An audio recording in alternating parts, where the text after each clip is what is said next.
বরেণ্য অভিনেতা আসাদুজ্জামান নূর। গ্রামগঞ্জের অনেক মানুষের কাছে আজও তিনি বাকের ভাই নামে পরিচিত। গত রবিবার রাত 11টার দিকে রাজধানীর বেইলি রোডের নওরাত কলোনি থেকে তাকে গ্রেফতার করা হয়েছে। প্রায় 3 দশক আগে আলোড়ন সৃষ্টিকারী জনপ্রিয় বাংলা নাটক কোথাও কেউ নেই রচনা করেছিলেন কথাসাহিত্যিক হুমায়ূন আহমেদ। নাটকের মূল চরিত্র বাকের ভাই আলোড়ন সৃষ্টি করেছিল দর্শকের মনে।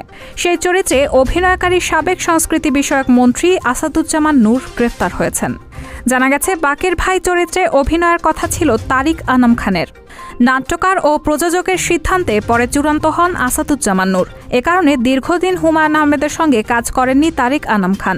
তবে সে সময় আসাদুজ্জামান নূরই সত্যিকারের বাকের ভাই হয়ে জায়গা করে নেন কোটি ভক্তের হৃদয়ে। 1993 সালের 21 সেপ্টেম্বর কোথাও কেউ নেই এর শেষ পর্ব সে সময় তুমুল আলোচনার বিষয় ছিল। অঘোষিত কারফিউ দেওয়া হয় ধারাবাহিকটির মূল চরিত্র বাকের ভাইয়ের ফাঁসি না দেওয়ার দাবিতে। মিথ্যা মামলায় তাকে ফাঁসানো হয়। আগের পর্বে বদি মিথ্যা সাক্ষী দিতে যায় আদালতে। বাকেরের এই সাগরেদ কুত্তাওয়ালির হুমকিতে ভয় পেয়ে এই কাজ করেছে। পত্রপত্রিকায় আগেই সংবাদ প্রচারিত হয়েছিল বাকের ভাইয়ের ফাঁসি হবে। সেই খবরে রাস্তায় নেমেছিল দর্শক। তাদের হাতে ছিল ব্যানার, পোস্টার।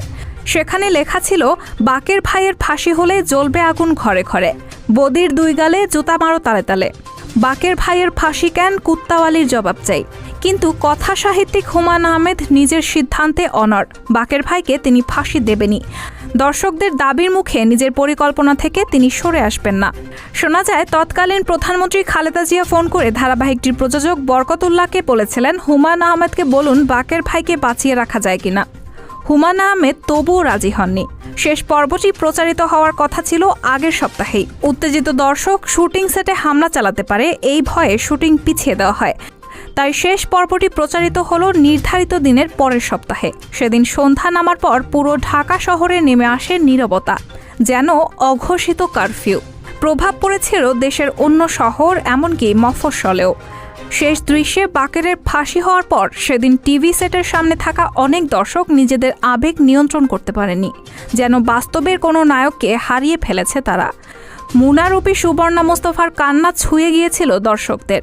বাকের ভাইয়ের চরিত্রে অভিনয় করে অভাবনীয় জনপ্রিয়তা পান আসাদুজ্জামান নূর। নাট্যকার হুমায়ূন আহমেদের বেশিরভাগ নাটকেই তিনি অভিনয় করতেন। এই নাটকে বাকের ভাই চরিত্রে হুমায়ূন আহমেদ তাকে নির্বাচন করেন। আসাদুজ্জামান নূর বলেছিলেন, দীর্ঘদিন ধরে অয়ময় নাটকে অভিনয় করার কারণে আমার কণ্ঠে একটা ভারিত্ব ভাব চলে এসেছিল। আমি ওই চরিত্র থেকে বেরিয়ে আসতে পারছিলাম না। তখন বরকতুল্লাহ ভাই আমাকে এই চরিত্র করতে বললেন, আপনার এটা ভাঙতে হবে।